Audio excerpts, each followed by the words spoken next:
vai, queridos e amados irmãos, ouvintes? Quero compartilhar uma palavra sobre a igreja, algo que Deus tem nos ensinado ao longo dos anos, que eu acho importante que venhamos a refletir sobre essas coisas.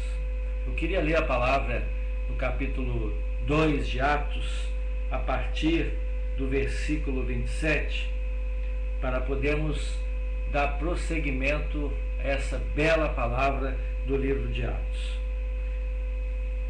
A palavra diz assim: ouvindo eles isto, compungiram-se em seu coração e perguntaram a Pedro e aos demais apóstolos: que faremos, irmãos? Disse-lhe Pedro: arrependei-vos e cada um de vós seja batizado em nome de Jesus Cristo para perdão dos pecados, e recebereis o dom do Espírito Santo. A promessa diz respeito a vós, vossos filhos e a todos os que estão longe, a tanto quanto Deus nosso Senhor chamar.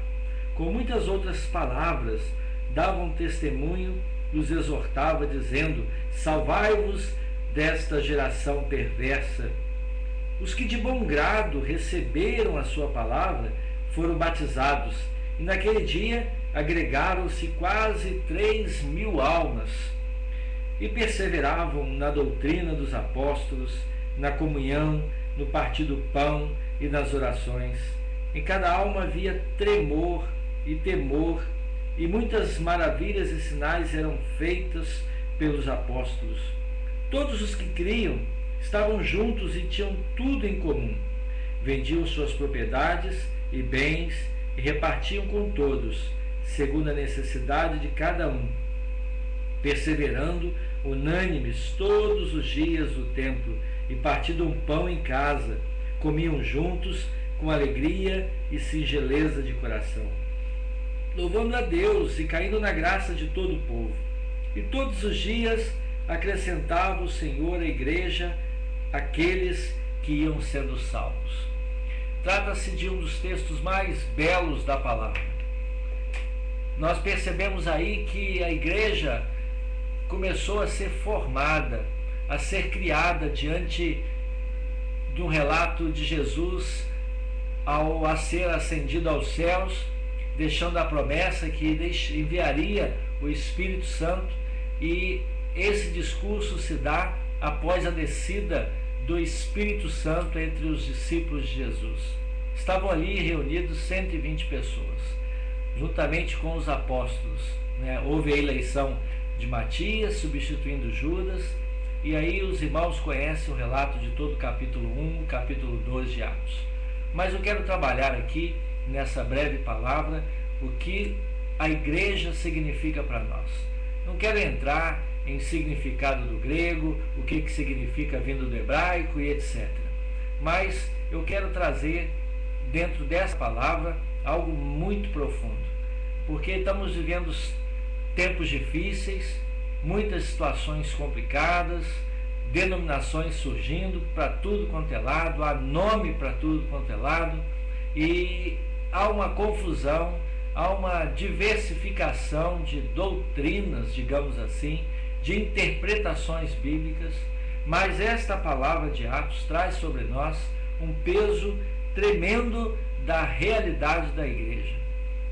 Nós fomos trabalhando esse texto e vendo como a igreja se multiplicava, como a igreja vivia, como os irmãos tinham comunhão entre si. Há muitas coisas que podemos tirar desse texto. Claro que nosso tempo não permite isso, mas temos que aprender algumas coisas muito básicas. Hoje vivemos tempos de evangelismo, com vários nomes, métodos, ensinos, muitas coisas que podem ser úteis concernentes ao reino, concernentes ao evangelismo, e por aí vai. Mas a palavra de amor e serviço é algo que tem que marcar a igreja do Senhor. A igreja do Senhor tem que viver o amor, tem que viver o serviço aos santos. E quando a igreja foi formada, a partir desse tempo aqui, em livro de Atos, vendo toda essa colocação aqui, a pregação de Pedro, vamos vendo como se desenvolve a comunhão dos irmãos. Nesse tempo, a igreja vivia algo de tremenda unidade, tremenda comunhão que nós precisamos viver hoje em dia.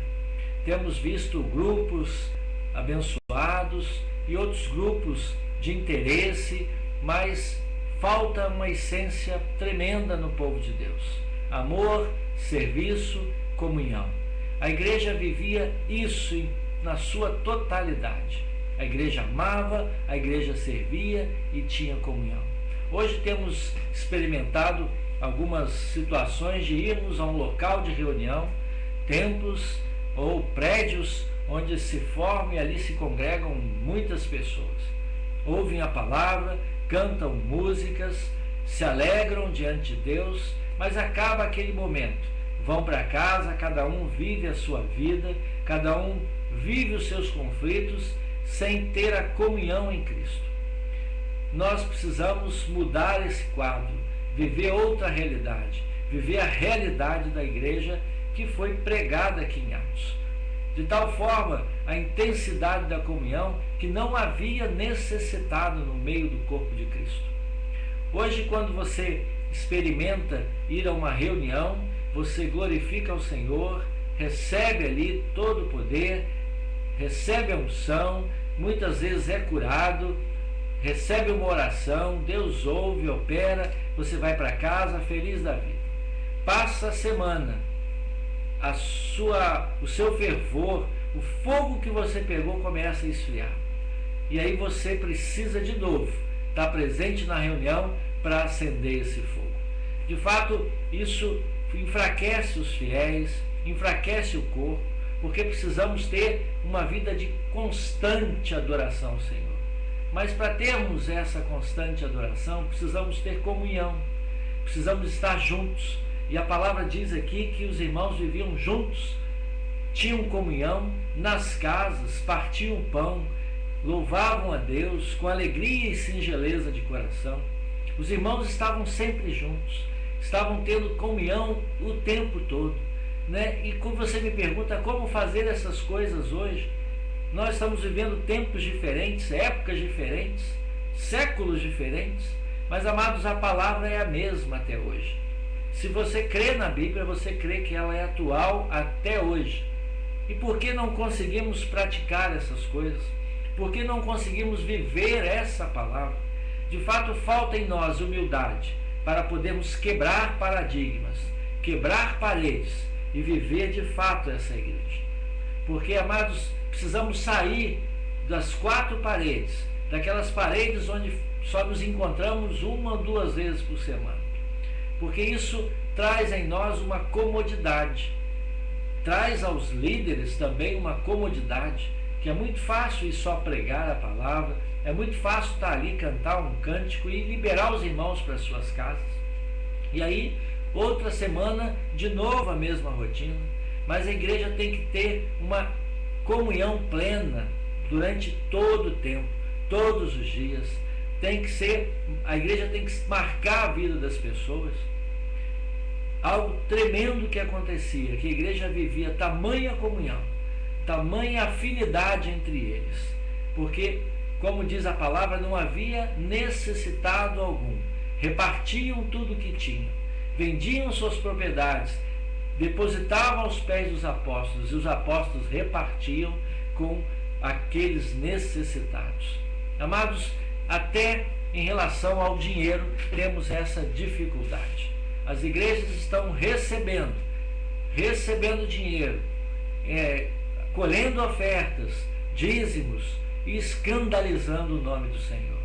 De fato, precisamos olhar esse contexto de outra maneira.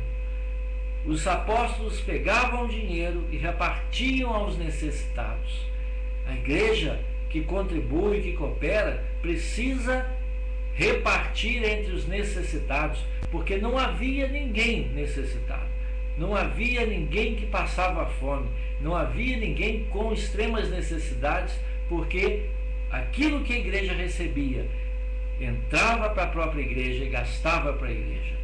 Então, amados, essa visão precisa mudar também.